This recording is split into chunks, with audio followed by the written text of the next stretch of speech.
والے خدا کے پیارے عبداللہ کی جگر کے پارے اما امنہ کی لگتے جگر بی بی عائشہ کی آنکھوں کے تارے سیدہ فاطمہ کے ابا جان ابراہیم و قاسم کے ابا جان زینب و کلثوم کی دل نواز حسن حسین کے نانا جان وجہ تقدی کے قانوں مکان یتیموں کے والی غریبوں کے حامی بے کسوں کا سہارا تشنہ شفاعت فخر موجودات مطلوب خدا محبوب کبریا آقا نامدار تاجدار مدینہ احمد مجتبی محمد مصطفیٰ عربی صلی اللہ علیہ وسلم پر درود کا ایک نظرانہ پیش کریں اللہم صلی علی سیدنا و شفیعنا و مولانا محمد علیہ وسلم صلاۃ و سلام علیکہ یا رسول اللہ صلاۃ و سلام علیکہ یا حبیب اللہ۔ میرے محترم بزرگوں دوستوں اور عزیز ساتھیوں، ابھی ہم آغاز جو اس محفل میں موجود ہیں بہت ہی اہم مجلس میں موجود ہے جس کے بارے میں اللہ کے نبی کریم صلی اللہ علیہ وسلم نے ایک اہم حدیث بیان فرمائی، کہا النکاح من سنتی فمن رغب عن سنتی فلیس منی۔ نکاح یعنی شادی بیاہ وغیرہ کرنا میری سنت ہے، جو اس سنت سے اعراض کرے گا وہ ہم میں سے نہیں، یعنی وہ نبی کریم صلی اللہ علیہ وسلم سے کوئی تعلقات نہیں رکھتا ہے۔ نبی کریم صلی اللہ علیہ وسلم نے دوسری جگہ پر حضرت ابو ایوب انصاری رضی اللہ تعالیٰ عنہ بیان کرتے ہیں، ارشاد فرمایا سب سے غریب ہے وہ شخص، سب سے مسکین ہے وہ شخص۔ اللہ کے نبی کریم صلی اللہ علیہ وسلم سے صحابہ کرام نے پوچھا کہ سب سے غریب اور سب سے مسکین وہ شخص کون ہے؟ اللہ کے نبی کریم صلی اللہ علیہ وسلم نے کہا جس کی شادی نہ ہوئی ہو۔ اللہ کے نبی کریم صلی اللہ علیہ وسلم سے صحابہ کرام نے پوچھا بتائیے اس کے پاس مال و دولت ہو، کار کوٹھیاں ہو، بلڈنگیں ہو، اس کے باوجود بھی وہ مسکین ہے؟ اللہ کے نبی کریم صلی اللہ علیہ وسلم ارشاد فرماتے ہیں دنیاوی جتنے مال و متاع اس کے پاس موجود ہو لیکن پھر بھی وہ غریب ہے، اگر اس کی شادی ہو جاتی ہے، اس کا نکاح ہو جاتا ہے تو اس نے آدھی ایمان کو مکمل کیا، جو نصف ایمان باقی ہے وہ نکاح کرنے کے بعد وہ نصف ایمان بھی پورا ہوتا ہے۔ تو میرے محترم بزرگوں دوستوں، جب بھی شادیاں کی جاتی ہے اللہ کے نبی کریم صلی اللہ علیہ وسلم نے 4 چیزوں میں ارشاد فرمایا، تلکہ المرأۃ لأربع لمالها ولحسبها ولجمالها ولدینها فاظفر بذات الدین۔ دنیا میں جو لوگ کسی کا کسی کے پاس نکاح بھیجتے ہیں، نکاح کا پیغام وہ سب سے پہلے دیکھتے ہیں اس کے پاس مال و دولت ہے یا نہیں، دیکھتے ہیں کیا اس کا خاندان اچھا ہے یا نہیں۔ اسی طریقے سے اللہ کے نبی کریم صلی اللہ علیہ وسلم نے کہا وَلِجَمَالِهَا، اس کی خوبصورتی کو دیکھا جاتا ہے اس کے اندر ہے یا نہیں۔ اللہ کے نبی کریم صلی اللہ علیہ وسلم نے ارشاد فرمایا ان تینوں چیزوں کو درکنار رکھو، ان کی مالداری کو درکنار رکھو، ان کی حیثیت کو درکنار رکھو، ان کی خوبصورتی کو درکنار رکھو، فاظفر بذات الدین، لیکن جس کے اندر دین ہو اس سے تم نکاح کرو، جس کے اندر دین ہو اس سے نکاح کرو۔ اور آخری میں جب امام جب خطبہ پڑھتا ہے نکاح کا تو اس میں ارشاد فرماتا ہے یا ایھا الذین آمنوا اتقوا اللہ حق تقاتہ ولا تموتن الا وانتم مسلمون۔ اے مسلمانوں، ایک دوسرے کو حق ادا کرو جس طریقے سے تم پر یہ فرض عائد کیا گیا ہے۔ اور ایک اور چیز پڑھتے ہیں امام صاحب ہمیشہ غور کیا کریے گا، اس میں پڑھتے کیا ہے؟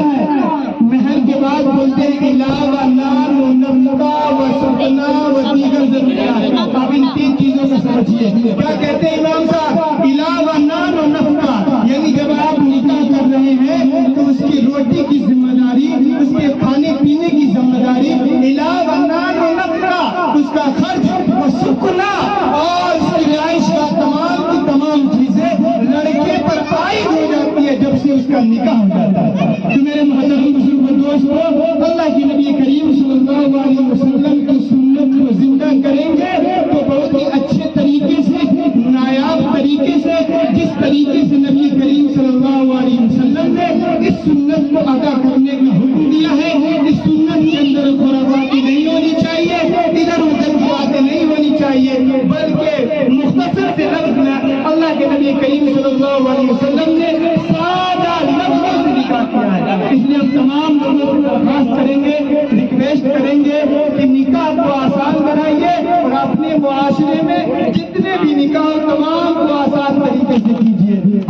تبارک و تعالی ہم تمام لوگوں کو چھوٹی سی مختصر سی بات پر عمل کرنے کی توفیق عطا فرمائے.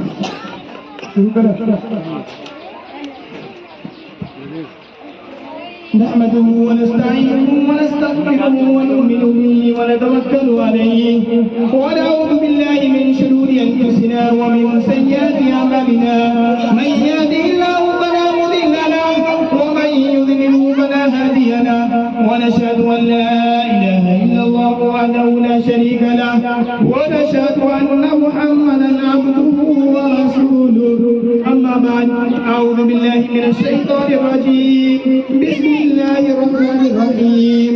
يا أيها الناس اتقوا ربكم الذي خلقكم من نفس واحدة وخلق منها زوجها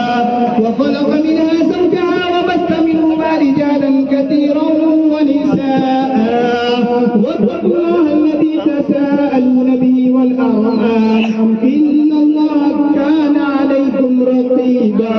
وقال في موضع آخر يا أيها الذين آمنوا اتقوا الله وتقاته ولا تموتن إلا وأنتم مسلمون.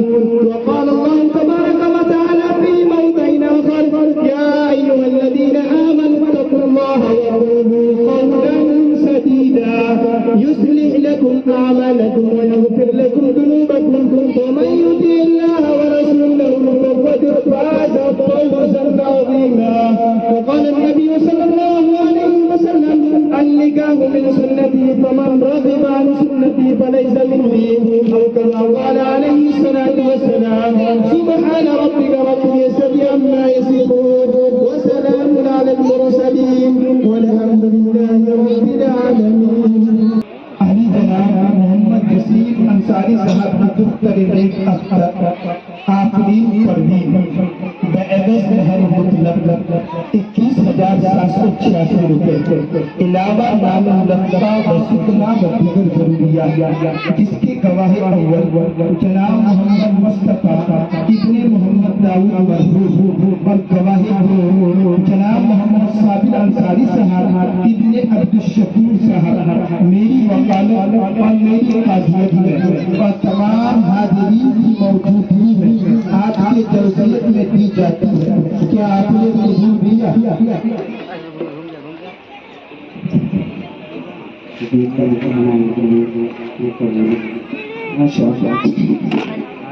علی جناب محمد جسیم انصاری صاحب کی دختر نیک اختر آفرین پروین بعوض مہر مطلق 21,786 روپے علاوہ نام و لقبہ و سکنا و دیگر ضروریات جس کے گواہ اول جناب محمد مصطفیٰ ابن محمد داؤد مرحوم صاحب اور گواہ دو جناب محمد صابر انصاری صاحب ابن عبدالشکور صاحب میری وکالت اور میری قاضیت میں اور تمام حاضرین کی موجودگی میں آپ کے جوزیت میں دی جاتی ہے.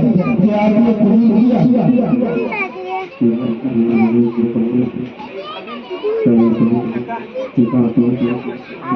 بارک اللہ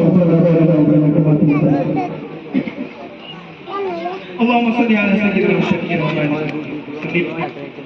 اللهم صل على محمد وعلى ال محمد كما صليت على ابراهيم وعلى ال ابراهيم انك حميد مجيد. اللهم بارك على محمد وعلى ال محمد كما باركت على ابراهيم وعلى ال ابراهيم انك حميد مجيد. ربنا اتنا في الدنيا حسنه وفي الاخره حسنه وقنا عذاب النار وقنا عذاب القبر وقنا عذاب الحشر وقنا عذاب الدين وقنا من فتنه المسيح الدجال. ربنا وهب لنا من ازواجنا وذرياتنا قرة اعين واجعلنا للمتقين اماما. یا اللہ ہم تمام لوگ پر رحم کا کرم کا عافیت کا معاملہ عطا فرما.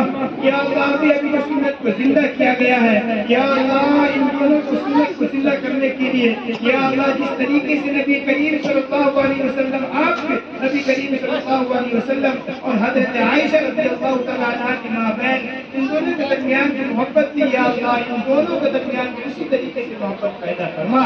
یا اللہ جس طریقے سے حضرت علی رضی اللہ تعالیٰ اور حضرت فاطمہ رضی اللہ تعالیٰ عنہ کے درمیان جو محبت تھی یا اللہ ان جوزین کے درمیان میں اسی طریقے سے محبت پیدا عطا فرما. جس طریقے سے حضرت آدم علیہ السلام کے درمیان محبت پیدا فرمائی تھی، یا اللہ اسی طریقے سے ان دونوں کے درمیان کی محبت پیدا عطا فرما۔ یا اللہ تمام حاضرین، یا اللہ جو لوگ دعا کے لیے ہاتھ اٹھائے ہوئے ہیں، یا اللہ ان کے رشتہ دار میں سے، احباب میں سے، متعلقین میں سے، یا اللہ جو بھی لوگ گزر چکے ہیں تمام کی مغفرت عطا فرما، تمام کی بخشش عطا فرما، تمام کے درجات کو بلند عطا فرما۔ یا اللہ ہماری نئی نسل کی حفاظت عطا فرما۔ یا اللہ ان دونوں جوزین کے درمیان سے جو نسل آئے، یا اللہ اس کی بھی حفاظت عطا فرما۔ یا اللہ اس کو بھی دین کا داعی بنا، دین کا شہدائی بنا، نبی کریم صلی اللہ علیہ وسلم کے طریقے پر زندگی گزارنے کی توفیق عطا فرما۔ یا اللہ نبی کریم صلی اللہ علیہ وسلم نے خیر کے لائن سے جتنی بھی دعائیں مانگی، ان تمام دعاؤں میں ہم تمام لوگوں کا حصہ نصیب عطا فرما۔ یا اللہ میری ٹوٹی پھوٹی دعاؤں کو حضور النور صلی اللہ علیہ وسلم کے صدقے تجھے مقبول عطا فرما۔ ربنا تقبل منا انك انت السميع العليم وتب علينا انك انت التواب الرحيم، وصلى الله تعالى على خير خلقه محمد وآله وأصحابه أجمعين برحمتك يا أرحم الراحمين۔